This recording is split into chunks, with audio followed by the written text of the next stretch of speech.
आपल्या देशामध्ये पूर्वी परंपरा आहे देशामध्ये, आणि गावामध्ये गावखेड्यामध्ये आत्मा आहे देशाचा आपल्या, ग्रामपंचायत किंवा गाव म्हणजे त्या गावामध्ये पूर्वी उद्योगधंदे होते. म्हणजे ज्या एखाद्या विशिष्ट जातीची व्यक्ती असेल तर त्यांचं आजोबा जे करायचे तेच मुलगा करायचा, मुलगा करायचा तेच त्यांचा नातू करतोय. त्यामुळे काय होते, व्यवस्था एक सुरळीत चालली होती.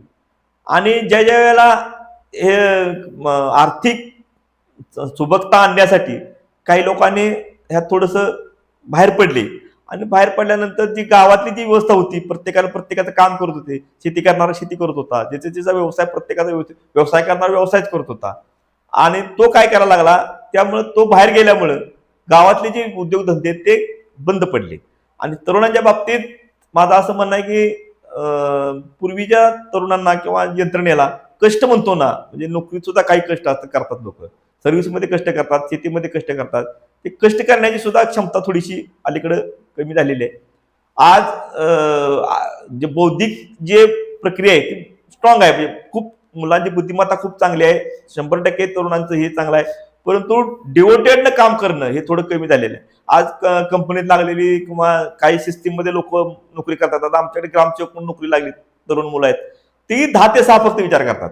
पण तसं नव्हतं पूर्वी कसं, आपण त्या ठिकाणी सकाळी 8 वाजल्यापासून संध्याकाळी 8 वाजेपर्यंत त्याच विषयात जर विचार केला तर आपल्याला त्या ग्रामपंचायत क्षेत्रात किंवा गावा क्षेत्रात तरुणांना पण खूप चांगली संधी आहे.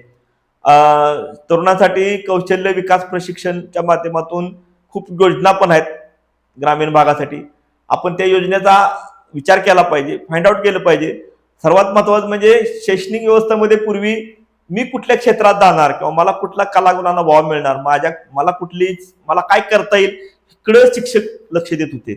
आज गाव आमच्या खेड्यामध्ये काय झालेलं आहे, मला काय येते हे मलाच कळत झाले, असं साधारणतः एक भूमिका त्यांची आहे. आणि एक सेक्टर धरलेला आहे. म्हणजे पूर्वी इंजिनियर व्हायचं म्हणजे खूप अवघड होतं. आज सर्रास प्रत्येकाच्या घरात 2-3 इंजिनियर म्हणून आहेत.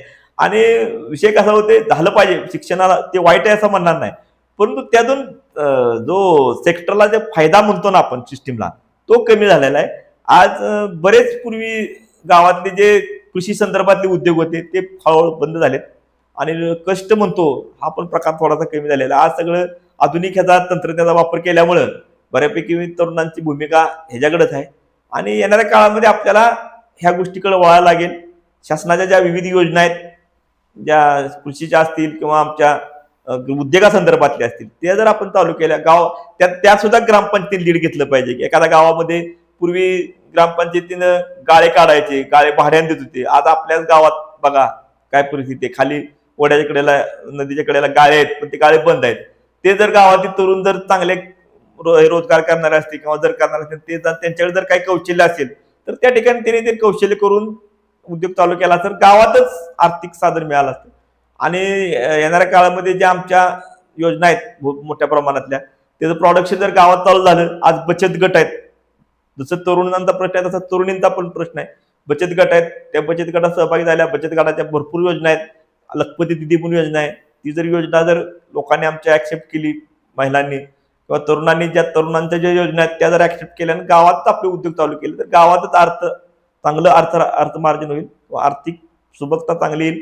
मला वाटते शहराकडे जाणारा जो ओढा आहे तो जर थोडा कमी करायचा असेल तर तरुणांना गावातच प्रोत्साहन केलं पाहिजे. गावातच त्यांना एखादं सिस्टीम लागून केली पाहिजे. ग्रामपंचायत पुढाकार घेतला पाहिजे, पंचायत समितीने पुढाकार घेतला पाहिजे, आमच्या जिल्हा परिषदेने पण पुढाकार घेतला पाहिजे. जेवढे सेक्टर काम करतायत या विषयी, कलेक्टर ऑफिस असू दे, तहसीलदार असू दे, ह्या सर्व लोकांनी ह्या संदर्भात काम केलं पाहिजे. आज बघतो आपण सगळे क्लास 1 अधिकारी असू दे, क्लास 2 अधिकारी असू दे, सुपर क्लास 1 असू दे, आमचे IAS असू दे, बऱ्यापैकी 90% लोक ही आमची ग्रामीण भागातून येतात. आणि सर्वात महत्वाची चांगली गोष्ट सांगायची म्हणजे ही सगळी माणसं ग्रामीण भागासाठी डिवोटेडनं काम करतात, म्हणजे रात्रंदिवस काम करतायत. फक्त याला विषय की जो आमचा स्टेक होल्डर आहे, म्हणजे जो आमचा तरुण आहे, तरुणांना मात्र त्याच्याकडे वळलं पाहिजे आणि त्याला ऍक्सेप्ट केलं.